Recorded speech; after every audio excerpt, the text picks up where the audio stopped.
Hello everyone and welcome back to another video. I've been trying to recreate the PlayStation 3 XMB menu in the web with HTML, CSS, JavaScript and a Flask backend. So let's get right into it.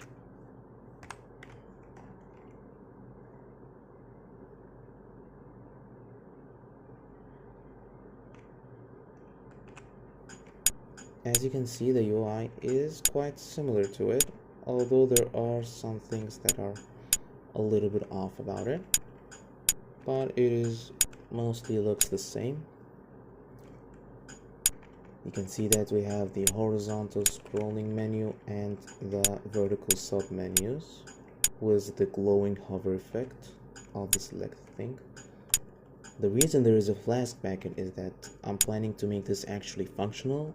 So like for example here, you'll be able to actually open the images. Here you'll be actually able to play the music.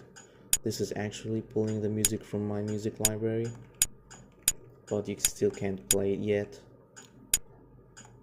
Also planning on to have the ability to launch games from here so that it's actually useful and usable.